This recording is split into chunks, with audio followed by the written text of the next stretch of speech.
You should include that. I'll edit that bit out. Welcome back to my YouTube channel. We asked on Instagram last week, a couple of days ago, what do you next want to see? Do you want to see a tattoo tour or do you want a Q&A with me and Phil? Guys decided. You want a Q&A with me and Phil. I asked you to get all your questions in. There are a lot. There are a lot. There is a lot. Ranging from really sweet stuff to stuff I don't know if I can answer on here. Maybe we'll try in like code. I love you guys. I love how nosy you are. I love how you will literally ask us anything. And I said that, like, the nosier the better. Like, ask away. I often do this on my Instagram anyway. Like, Q&A, ask away. And you guys... You normally get quite creative with your answers there, to be fair. I feel like the code you're going to be good with. Me, not so much. I'm rather more straight to the point, you know? So, let's just get into this. I'm nervous. I think the question we should probably answer first, which was a very overwhelming question amongst everyone, was, how did we meet? So, I mean, we originally met in 2007. Because that's when I moved here. Yes, it would have been, yeah. So we originally met in 2007. I had just moved here. You had lived here since you were, like, 6? No, 8. Yeah.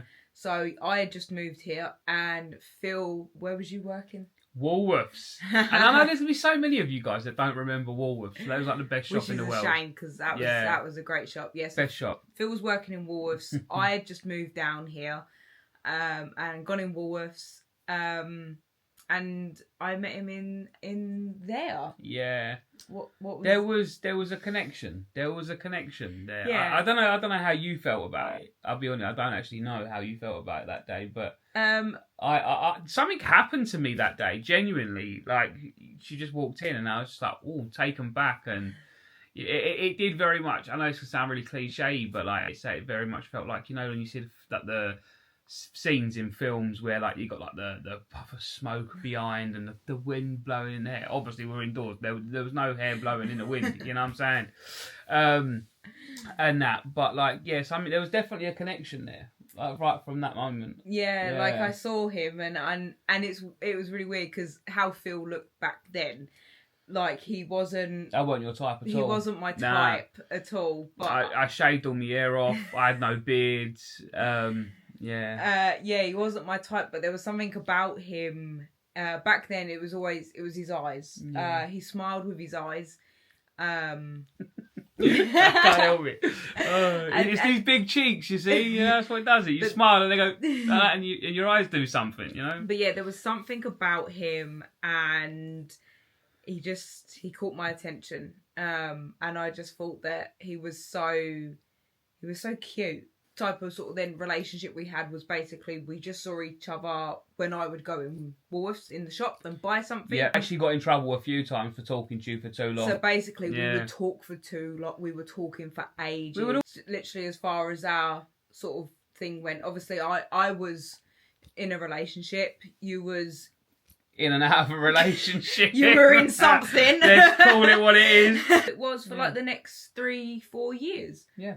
Was just that. Like, we didn't have each other's numbers or anything like that and stuff. And then it came a point where we were both single. And Phil drove past me one night.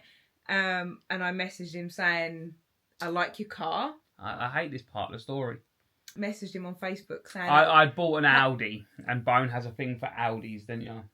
Well, you did. Well, I thought they were nice cars. Yeah, it's not like I have a thing like I only date people with Audis or anything. No. But I messaged him saying I like your car on Facebook, and Phil ignored me for 2 weeks.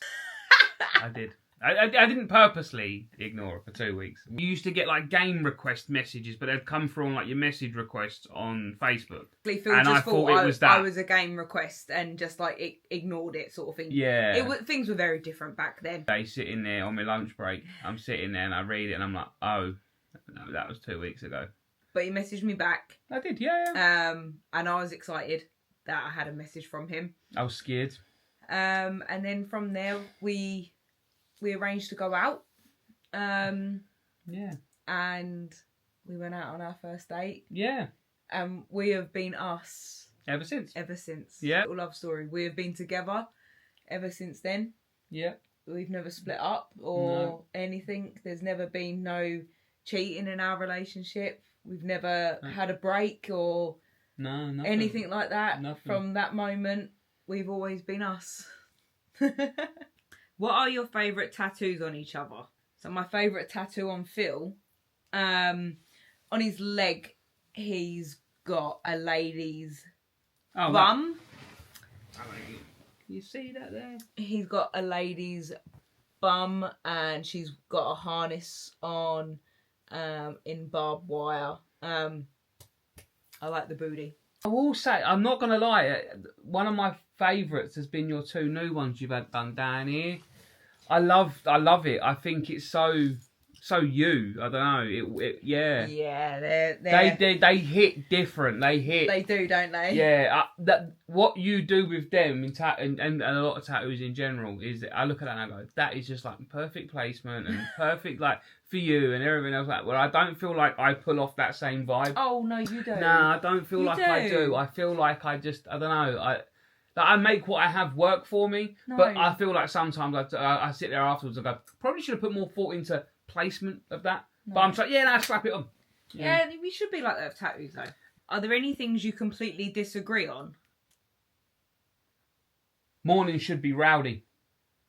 Oh, yeah. Oh, he's fucking loud in the mornings. I need peace and quiet. Like, I just get up and get going, basically. You know what I mean? I don't linger around. I do get up and get going. As long as I can have about half hour, 40 minutes, drink my iced coffee, scroll my phone, and then I'm good to go. Whereas he gets up and he starts singing and dancing and It's all in aid of getting the motivation to go on and do other things, housework and bits. I like to get up, get it done, and then, try and enjoy need the rest of the day. I need that just like 40 minutes in the morning. And he tries to talk to me.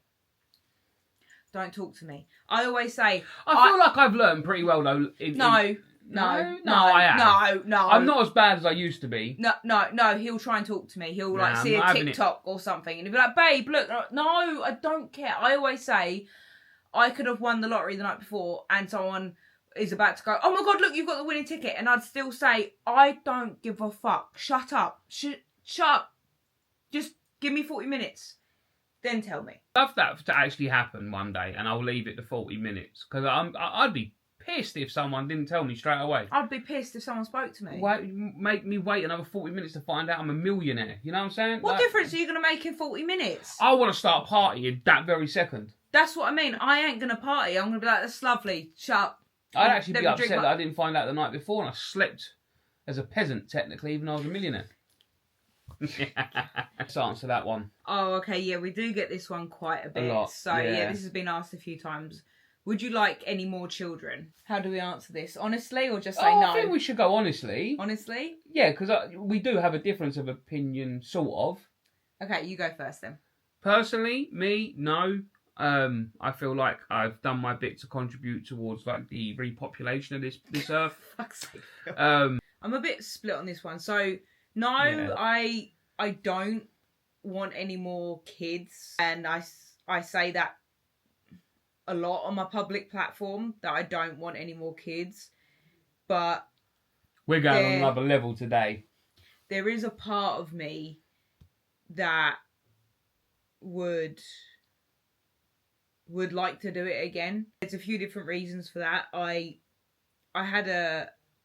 didn't have the best experience having London, in the sense of the support around me, and having Quinton was like something out of a fairy tale.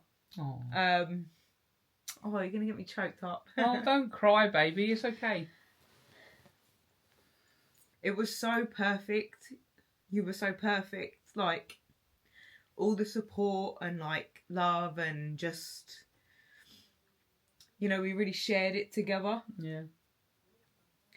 And it was so good. Yeah. That it's like, you want to feel all that again, don't you? Yeah. Yeah. And the thing that the reason why I wouldn't do it again is because of Quinton being autistic, he needs 24/7 from us, and Quinton has come on leaps and bounds so much because we're able to give him so much all time. of us. Yeah. And if we was to have another baby, he wouldn't get all of that from us, and also we may have another child that is also autistic. Yeah. And then Quinton would lose even more from us. Even more from us, yeah. And then that child wouldn't be able to get what Quinton's had either. So, yeah. Yeah. See, it's funny, right? Because I really don't want to be pregnant again. Bone ain't happy pregnant. Like, nah. Oh, it's so fucking uncomfortable. Although there was really what was really good about pregnancy was Bone was going to sleep at like silly o'clock. Like there was one day I got home from work. I think I got home at about 5 o'clock, and she literally was like, "Right, I'm going to bed." I've said that I think if Quinton wasn't autistic, you'd be nagging me for another one. I would. I don't know if I'd be nagging you, but I think I would strongly consider it. I think that I can say that confidently. Yeah. Is that I'd probably be chatting with you of like, how do you feel maybe about having another one? But I know that we can't even have that conversation because I also think for you a little bit, I think that is some of it is because we can't have that conversation almost. Well, that's what it feels like, even though obviously, of course, we could. I think that's what it is. I don't let myself be able to think about, do I want any more children? Because I know that we can't. Yeah. You have to be an adult and take some responsibility and know that Quinton needs us. So we can't. And I just have to be okay with that. Right, let's follow up with something a bit more lighthearted. Yeah, let's do that. What is favourite Post Malone song? Oh, that's a difficult one. That's very easy for me. Mine is Feeling Whitney. Yeah, I love that. Followed up with Congratulations. Oh, I just... He has songs for moods, don't he? You know, very much so. Yeah, there's many I could name. But look, it's not that deep. You'll notice with Phil, he can't just answer something. He has to go on and on. You want to know what annoys me about Phil? He has to go on and on and on and on and on. Phil doesn't give an answer like this. Phil gives an answer like this. It's like, mate, just get on with it. I'm going to go with what my favourite one currently is right now because I listen to it all the time. And I feel like it's a bit of an... See what I mean? You can't just say the answer. I feel like it's a bit of a me and you song as well. What one? Hide My Gun. Oh. I love that song. I love that song is beautiful. I know. Roll On September, is it we see him? I hope he sings that song. Oh my God. You're going to hear me over him. But yeah, just saying. Saying. Are you and Phil married? No. No. What is something the other one does that shows they love you? Honestly, I could probably sit here for like 3 hours. Oh, bless you. And tell you everything that Phil does. The little things. Not like, oh, he buys me flowers each week or things like it. It's the little things that he does that makes me feel so loved, secure, wanted, appreciated. Everything that Phil done in the beginning of our relationship, almost 14 years ago, Phil still does. You know, when you get with someone and it's the honeymoon period and they're doing all them things and it's nice, and then 6 months to a year later they stop doing them things. We're almost 14 years in and Phil still does all them things. He still, you know, if it's nighttime, he'll open up the car door and he puts me in the car. When we was on our walk the other day, he puts me the other side so I'm not near the road to make sure I'm safe. You know, 14 years later, he still does those little things. He will do any little thing to make my life easier. It was Mother's Day yesterday. He set his alarm at 7 a.m. to get up before anyone else got up so he could go run out to Starbucks and get me an iced coffee because it's my favourite iced coffee, and get me that before anyone else like woke up. Just like those like little things you just do. Things like that, you know, and he'll just do any little thing to like make my life easier. He'll already like anticipate. That's the stuff she knows I do and all. Yeah. He'll anticipate things that could make my day harder, and he'll make them better. You know, he always tells me he loves me. I look beautiful. You know, send me cute messages or whatever. Just randomly, just to tell me I'm beautiful or I'm stunning. Just all the time. like last night laying in bed and I was like, oh, I haven't taken my medication. It's literally there on my shelf. He got up out of bed and got it for me. I didn't ask him. It was Mother's Day. You ain't lifting a finger. Do you see what I mean? Yeah, no, it don't work that way. And you didn't lift a finger yesterday. To be fair, you actually didn't. No. I didn't want you to either. It's Mother's Day, isn't it? Some people, it's just in their nature to be a beautiful human. I could say that about you, though. Well, I mean, you got it. I mean, come on. Come on. Trump that, have I? Tell me. I think for me, it's always how you push me to be better. Yeah. Yeah, in every aspect. You know, I feel like I'm a completely different person now. Well, not a completely different person, obviously, but I am a completely different person now to what I was when we first got together 14 years ago. Like, I feel down even silly little things like the things I eat and stuff. You know, you made a way for me to be able to do them things, and you've done that with so many things in my life. You've got me able to sort of narrow things down to go, right, this is why you don't like this, let's try doing this, or, you know, and with like, because you're so confident as well, you know, you've helped me boost my confidence, you know, but you've not like forced me to do it either. Yeah. You've shown me a way I can do it. Yeah. I suppose more, you know, you don't like go, it's what you got to do, because that don't help matters, does it? It's always been very easy to talk about how I've picked you up from like low places and stuff like that, and I wouldn't necessarily say I was in a low place, but I weren't like in a particularly great place. I suppose is the way I put it. And I mean that in just general how you work life. You've helped me be able to be comfortable in my own skin and things like that, you know. That makes you feel loved. Help me eat loads of food I never would have ever dreamed of trying. I'd love to go back and tell that, like, you know, 18-year-old me or whatever, like, you're gonna eat that one, Dad. Like, yeah, all right, whatever, not happening, you know. But just that thing, all them little things, I think, has built me up as a person. You like avocado? Yeah. Is this where my coding comes in? I'm going to assume so. Yeah. You have a SD relationship. Yes. Yes. I'm D. Come on. I'm S. Right. Thank you. Sorry. Yeah. And we don't switch. No, we don't switch. We like our roles.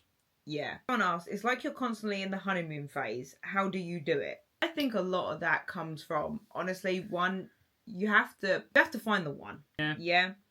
You have to be compatible. Obviously, Phil isn't my first relationship. I'm not Phil's first relationship. Talking about previous relationships and stuff, I always say that I've never given my all to anyone before like I have Phil, and that's because no one's ever loved me like Phil's loved me. So when someone truly loves you, truly appreciates you, you know, applauds you and everything else, it brings out the best of you, a side of you that, at least for me, I know I didn't have. I didn't know I could just love someone and be so, I suppose, an idiot in love. Oh, that's so soppy. And also, I say this a lot as well. I say that Phil treats me like a queen, but that's because I also treat him like a king. But they want other things. Like, they want to be told that, like, they look good and they smell good. You do it for them as well. So how he makes my life easier, you know, I make his life easier. Like, things can be quite testing at time with Quinton. Yeah. You know, if he's not sleeping, you know, just running riot, you know, just if you've got an autistic child, like, you know, it can be very, very testing and stuff. And we most definitely have to work as a team when it comes to Quinton. And it's like we don't say it to each other, but we can kind of know when one of us is burnt out. Yeah, a little bit. We just know. I think, we've learned to know each other, haven't we? Yeah, so like literally, we never say it to each other, but one of us sometimes will just go ahead and do, say, the nighttime routine of getting his pajamas ready, his nighttime bottle, taking him up to bed, and then even doing some of the housework afterwards. And one of us will just like be sitting there on the sofa just a bit zoned out or whatever, you know, and no one is ever like, you're not getting up, you're not helping you. It's like we can see that one's a bit burnt out from today, that one's a bit knackered from today. And it's because we always know that sometimes well, more often than not, we're doing it together as a team. Yeah. But whenever that one may just be sitting there and they haven't got up naturally to help, it's like they're not doing that because they don't want to or because they're lazy. They're clearly a little bit burnt out. And it's like, okay, sit down. I've got this. And that's in all aspects, I think, of our relationship for whatever reason. We just kind of... Yeah, this is a kind of a subject I feel like I could go on for hours about. There was an interest in knowing who you are. Yeah. And the person that you are and what you do. Yeah. You know, what's the things that, you know, get you going, whether that be good or bad. I am personally definitely someone that feeds off of people's reactions. I'm a better giver than I am receiver. But I feel like you have to have that genuine interest in knowing. And I feel like this is something, that's probably a very key thing, I think, that's missed out in everything that we learn about relationships. It's all about love and love. And it's like, actually, there's so much more to it. Like, you guys get to see us at our best. Yeah. But you don't also see us at our worst, really. No. I think it's always, you know, as it is. Yeah, like we do have disagreements. Arguments. Yeah, I mean, our arguments aren't, I wouldn't say like full on. I mean, they can be. But they don't last very. They're very rare. Very rare. But we have like an argument, and they don't. I mean, probably maybe even one a year is probably like, you know, exaggerated. Yeah. Again, that's because I can see, or Bone can see that. Hang on a minute, something's not right. Yeah. Let's talk about it. So one of us would then bring up the conversation to the other and go, what's going on? Something's going on. Yeah. You've been acting distant, or you're not acting quite the same. Yeah. And then we talk about it. But we have that comes, we communicate. That comes from that initial interest. Yeah. Yeah. Because I do feel very much with two people that I want to make sure that you're happy and you want to make sure that I'm happy. Yeah. And that sometimes is actually like conflicts sometimes. Yeah. You know, because it's a little bit like, right now there's nothing that anyone else can do to make me feel better. Yeah. I need to sort my own, whatever it is at, or whatever. But I just feel like there is a lack of interest. Yeah. And I will say with our relationship as well, we don't have a lot of, I don't know how to put it, rules that other relationships have, in the sense of what I see a lot online of like, so I'll say it from the woman's point of view and Phil can give his afterwards. Allowed to be friends with girls, or follow Instagram models or watch corn, you know, and things like that. I love corn. We're not like that. No, we're not. Like, none of them things bother me. The thing about me is I'm really not an insecure, jealous woman. At all. None of that stuff bothers me. We do them things together. Yeah. So like, so we also don't have any of them issues in our relationship. I think one thing from my perspective, and I always do put this into perspective a little bit, that I think other people don't get the chance to, is obviously, you know, you were very ill in the first, 8, 9, 10 years of our relationship. Yeah. That meant that Bone couldn't actually get around a lot, couldn't get out a lot and stuff like that. So I think that naturally did push us together. Yeah. So I feel like, you know, we did become best friends out of it. You know, obviously we're more than best friends, but you get what I'm saying. A lot you couldn't do without me. No. And that was just simply because I knew. Yeah. Yeah, because I know what's going on with Bone's health and how she's feeling and what she can't tolerate. Again, going back to the interest thing. Her shunt can go funny and have like these spasms, and she'll be in agony for anywhere from 5 minutes to, say, hours. Yeah, still don't know why, but we just know it happens, and I know when that's happening. Things like that. So through them years of you being ill, I know you didn't feel comfortable going out without me. And I think, you know, instead of me... I didn't go anywhere without you. Well, no, you didn't, did you? Well, No. I didn't really go anywhere full stop, but if I did... No, but if you did, it weren't really without me, and maybe a few things here and there. But I think instead of being like, oh, this is like annoying or whatever, it was actually, you know, like no, this is like what I want, you know, got you know, I've got the person I love beside me, and and do these things together. I'm very much a family guy, you know. Yeah. So I love, you know, family holidays. But again, just bringing that back to the question of like us being in the honeymoon period, again, I think what I just said then about us like not having these rules, Phil going out with his mates or whatever and stuff like that. Again, he can go out without any, not knowing that like he's not like gonna come home and I'm gonna be like, you know, where'd you go? Did you see anyone? Let me check your phone and stuff. Again, like that. There's that with us that it's just we're just so chill. Phil is with me. You know, it's very common that a lot of like men want to be with like alternative women. They sort of like fetishize them, and then when they get with them, then they want them to stop dressing like that. You know, no more chains and leather and things and stuff like that. Whereas Phil encourages and lifts me up to be like that. You know, he's not then like, you're not wearing that. Like, what are you wearing? Don't dress like. Do you know what I mean? You know, I'll walk downstairs in whatever I'm wearing. And he's just like, yes, baby. You know, he's pretty much. Phil's never told me what like to take an outfit off or anything and stuff, or my makeup or my hair. Like, he so encourages But then again, I don't think that's something you should really do in a relationship, really. Anyway, no, of course you shouldn't. But men do. I call you a slag when you wear grey bottoms. I know you do. I just love him. I love you too, baby. Treats me with so much respect and love. He's never ever called me any sort of horrible derogatory name ever. Nah. So even when we may have a row, there is still love and respect there. He doesn't call me any horrible names, nothing like that, never has. And something very easily said can't be taken back. Yeah. Am I so confident in my own skin? Mother of two, 13 years and 9-year-old, and I'm still struggling. Obviously, as you know, I had a gastric sleeve. I've lost a lot of weight and stuff like that. However, I have always been a confident person. I wanted to put that bit in there in case someone's in the comments like, you lost weight. Yeah, of course I fucking did. The reason why I'm so confident is like what Phil just mentioned, is that for basically the whole of my 20s, I was so ill.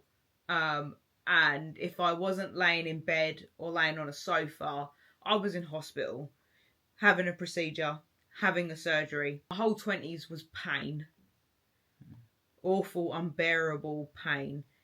With no hope either. It was the most darkest time of my life whilst trying to be a mum to London. I really had nothing going for me. I went to sleep to wake up every day just to experience horrendous pain again and again and again. I got this shunt fitted and I've got some health back and life back. Touch wood. Fucking. Which, you know, a neurosurgeon told me would never be possible. I always say that I've got this perspective of that I know what life can be like to lose it all because I lost it all. And I really feel like I got given a second chance at life because I was never supposed to have this. I got told that this was never possible for me to have again. And I got it. The thought of being worried about what someone may think of what I'm wearing, my makeup, my hair, my attitude, or anything like that is so fucking worthless to me, because I know how bleak and awful life can be when you lose your health, you lose everything, your independence, the being able to play with your children, being able to go outside on a nice day, being able to have a beach day, go to the zoo. You lose your whole life. And now I've got a second chance at it. Do you really think I'm going to spend 1 minute worrying about what a fucking stranger thinks of me? Absolutely fucking not. Absolutely not. And then furthermore, the confidence of then like how I am, it's like, I don't care, in a sense, like what you think of me. Not in like a cocky way, but of like, I am going to be me at my best and who I am. Because I also don't know how long I could be well for. There's no guarantee how long I've got this life for. Unfortunately, could go back to that life any day. It's something I fucking dread every day as well. So, so cliche, I live life to the fucking full. Yeah. I live life to the full because, you know, when people say to you, oh, you know, when you think about this on your deathbed and everything, that's basically where I was. Yeah. Yeah. So I have this perspective knowing that when people tell you, you got one life, live it, fucking live it. Because I lost my 20s, that best time, that youth of your life, I lost it. You know, so when people sometimes in my comments on like TikTok, you know, say to me, oh, you're in your 30s, you know, why are you dressing like that? One, get the fuck out, I'll dress how I want. But like, I didn't have my 20s. I didn't have my 20s. They got taken I'm still from me. going to be dressing like this when I'm 70. Oh, fuck yeah. Yeah. But like, I ain't never changing. But if there is one thing you can take from this video, like, you really, really need to not give a fuck what people think of you. Because you also, my chronic illness, there was nothing I did to get it. There was nothing I did. I wasn't born with anything. I didn't take some stupid pill or get, I don't know, stung by a fucking fish or whatever. Yeah. Like, I didn't do anything to get my incurable brain disease. I was just a regular person like you. Okay. And I got this fucking illness. It happened to you too. So you never know what's going to happen. You need to do whatever the fuck you want and live your life. I promise you, it's not worth it. Like, be who you want to be. You know, you want that tattoo? You want that face tattoo? You want to stretch your ears? You want to dress out? And you don't do it because of other people, they're not worth it. And the other thing I'd like to add as well onto that is what one person will judge you for, someone else will judge you for being the opposite. Yeah. Yeah? You can't please everybody. So please yourself. I promise you, when you start living your true self, dressing how you want to be, being that true person to you, really not giving a fuck and stuff, you will be so much happier. You will. When you elevate yourself up there of like, wow, I really don't care. Yeah? You will feel so strong in your mind.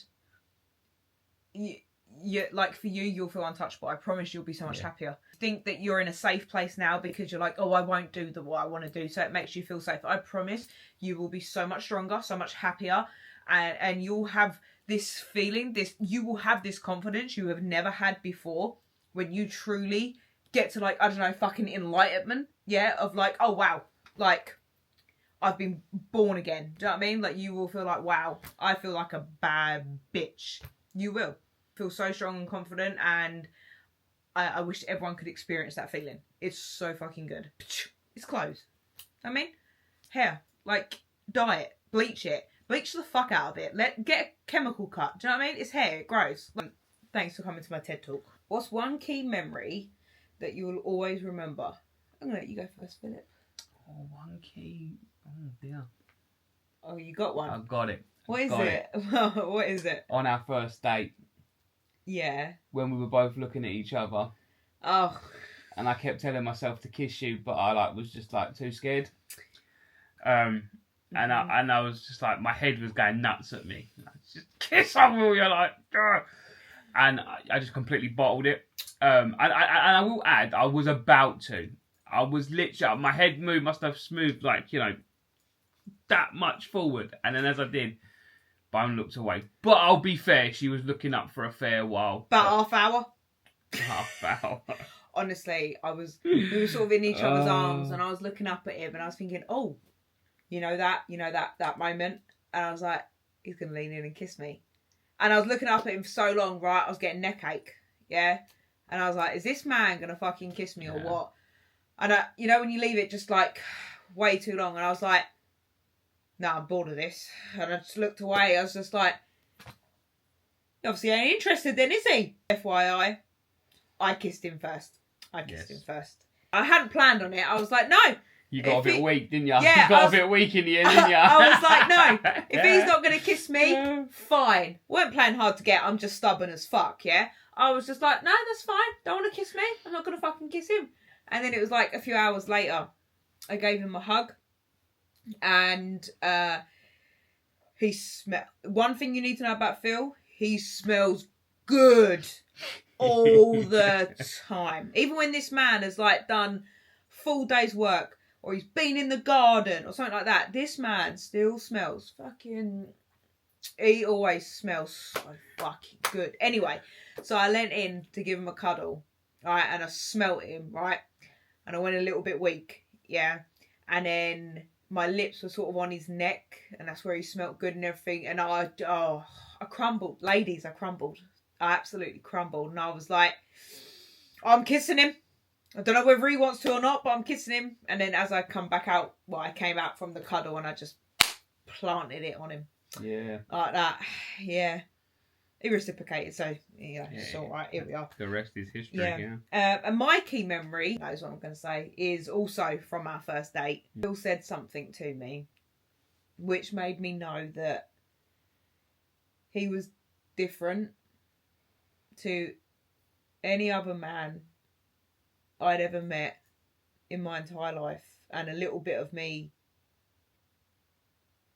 fell in love with him right there and then. Aww. He said something to me which, in that one sentence, had shown me more respect than any other man ever had. And there's a lot of fucking trauma there.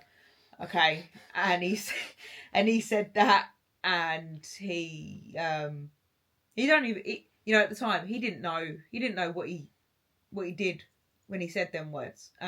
He blew me away with that right there and then. That was different, and I'd never met anyone that respected me so much, and especially in the context that we were talking about. Yeah, the respect that he had shown me, and yeah, I was blown away.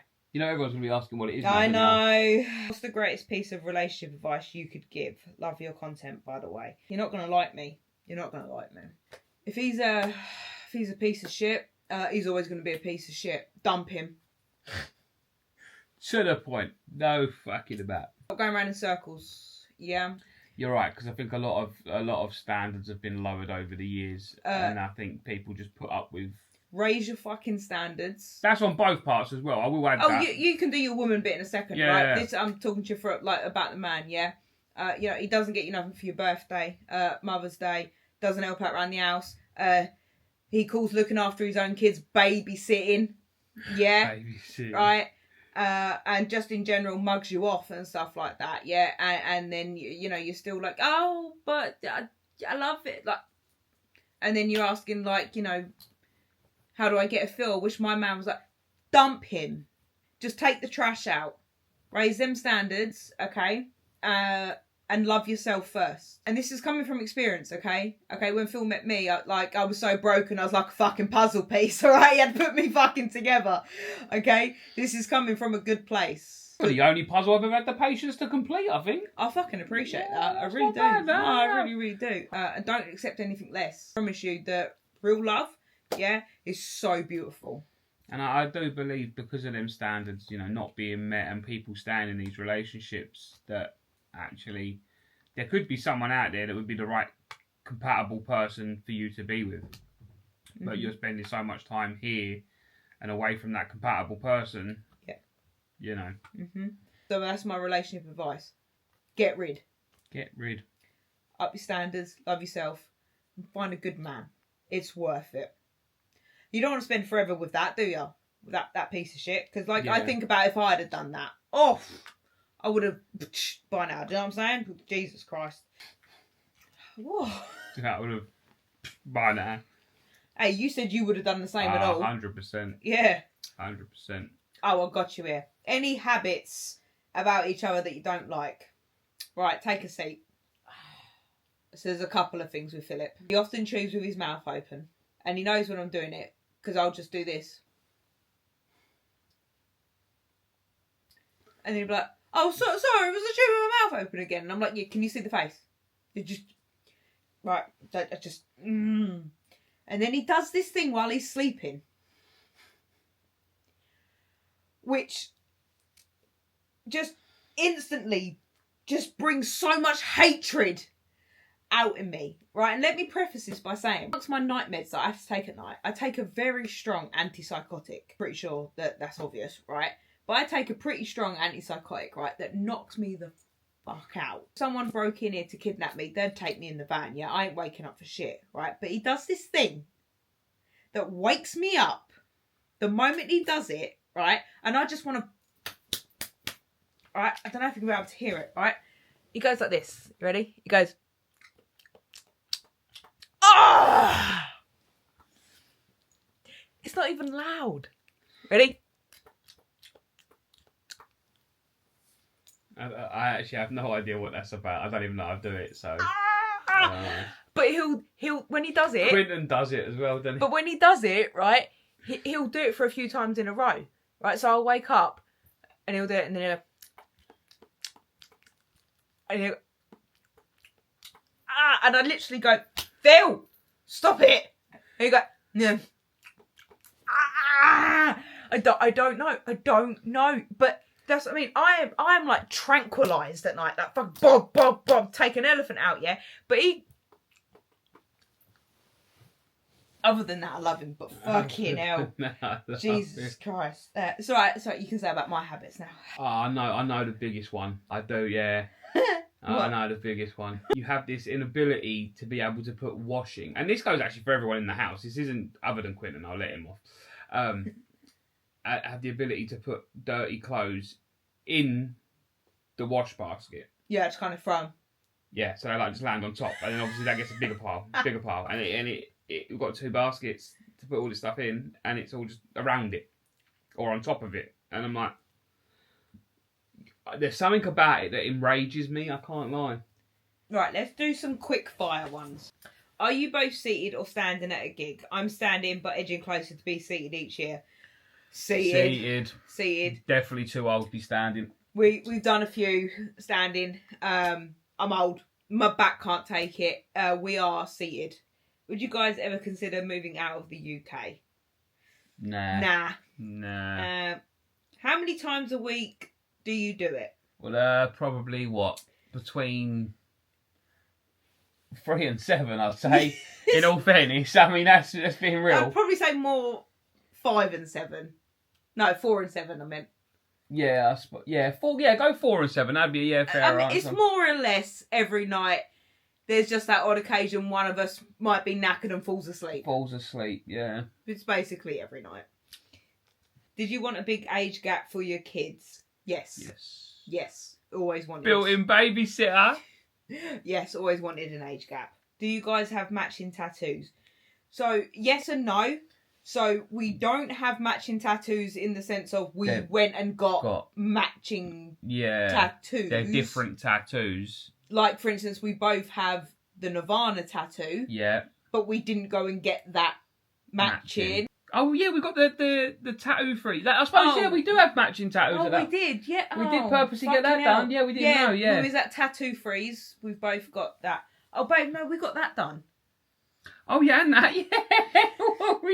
I forget that's even there. Oh, yeah, we got This Life is Crazy. That's from a Post Malone And then song. we got a Post-it note on our leg. We actually got that pretty much in the same position. Yeah, we did. That says we was at Tattoo Freeze 2023.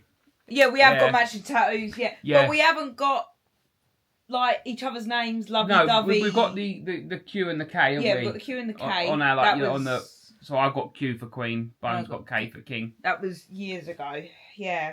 Which we had the realisation sometime after. It's like, if we ever split up, I'd just say it's Q for Quinton. What my K be for? You said that's for Kurt Cobain. Oh, it's for Kurt. Yeah. It's for Kurt, yeah. Yeah, there you go, look. What's your favourite thing to do together? One out thing and one chilled thing. We love to go out for dinner. Yeah, we love to go out for dinner. We love to experience new restaurants and stuff. So we do love cinema as well, to be fair, don't we? Yeah, but we probably eat more. Yeah. Yeah. Foodies at heart. Yeah. And then one chilled thing. We love to come up to our room. Our room is a fucking vibe. And find a decent series. That's where it's at. And eat cashew nuts. Yes. And occasionally treat ourselves to a big bag of crisps. Yeah. Is marriage in the question? Maybe. Maybe not. We'll leave that then. Yeah.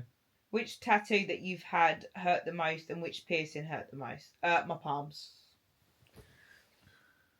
Including like, they feel the same as palms. Absolutely fucking awful. And piercing, I don't have it in anymore because it was years ago. I don't know what the name of it is because I went into the piercing shop and I was like, can you just do something that you don't really do? Because, you know, hair are different. So it went through my conch in there. It was like a 50mm bar. So it went through the top of my ear there and then into the conch and then out the back of my ear. So it Why do you call it an industrial? No, because some people call that the industrial or the scaffold. They called it the industrial, but people call that weird name. So I don't know. Top of my ear, in the conch, and come out behind my ear there. And that bit through the conch, sent me fucking sideways. My most painful one was my scaffolding. I've got it out now. I took it out in the end. Awful. I'd actually argue that was worse than my back tattoo. He was butchered by that. I was. Two piercings for 15 quid. I should have known better. Right? In Yarmouth, wouldn't it, babe? In Yarmouth. But you live and you learn, okay? Yeah. You live and you learn. And your most painful tattoo? Was my back, hands down, without any shadow. And that is also, I think, some of it, obviously, because it's such a large area. I think it's like 18 hours in total. But I did, the first day, obviously, was having a nail down the outline. That was done in like 8 hours, something like that. Yeah. And then the rest of it was done in like sort of like little 3-hour increments, 2-hour increments, sort of thing like that. Okay, so this one gets asked a lot as well. How do you have time to be intimate every night? I think a big part of that comes from us both having a high drive. Yeah.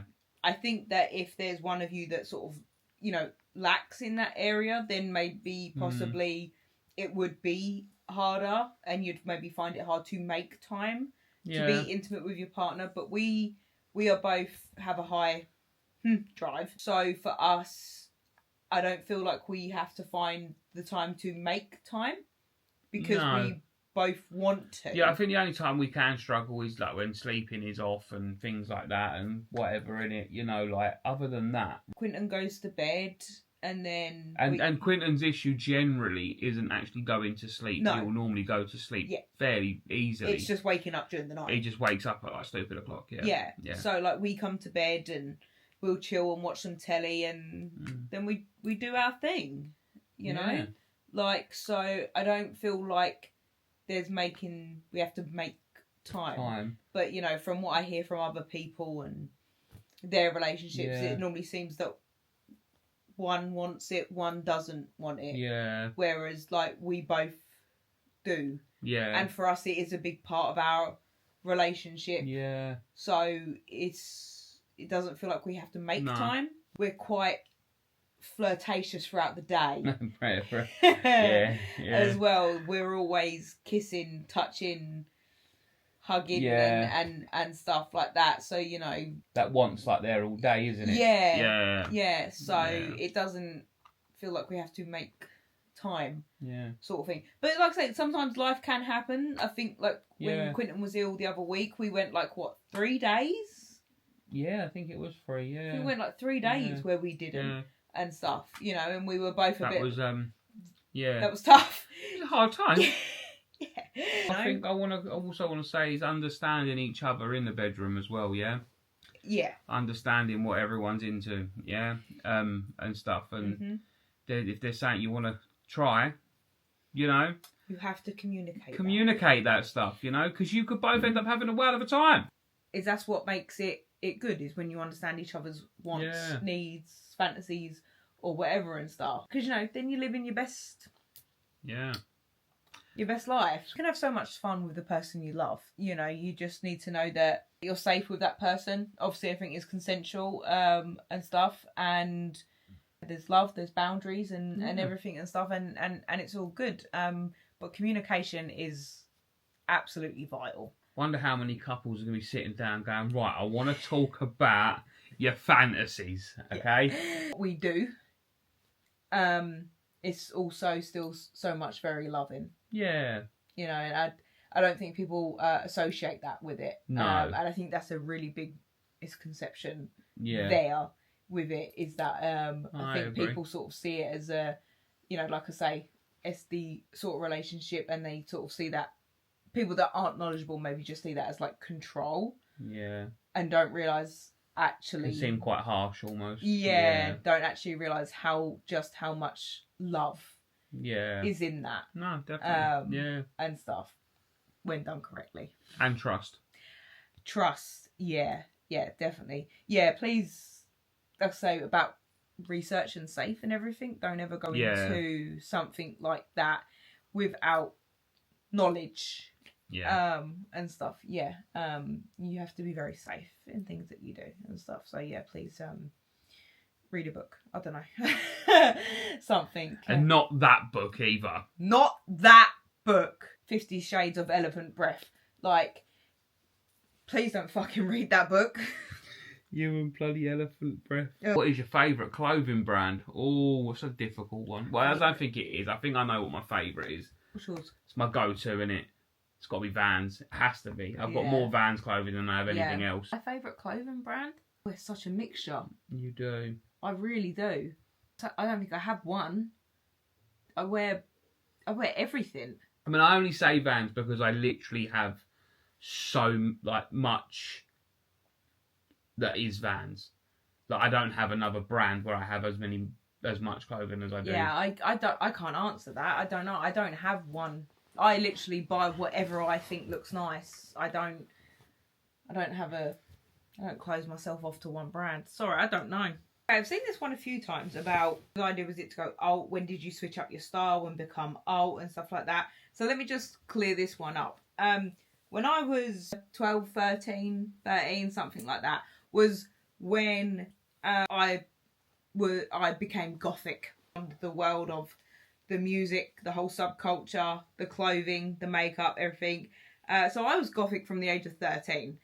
And then I had London at 18, and I most definitely felt like I had to conform because I was a teen mum and everyone looked at me and stuff. I dyed my hair brown. I had blonde, chunky highlights. I was wearing fucking awful clothes, to be honest with you.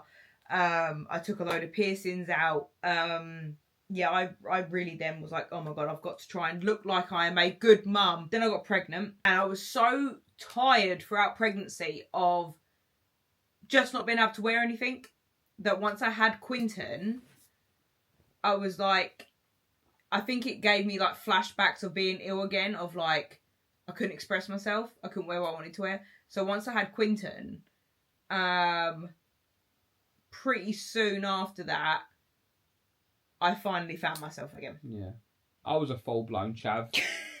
You know, he was. I was full-blown chav. About 8 years ago, I started to switch my style up a little bit. Mm-hmm. I kind of sort of found myself gradually going into it. I think there was always a part of me that was intrigued by it. You know, I remember, you know, thinking even as a little kid, you know, jeans and chains and all that kind of stuff.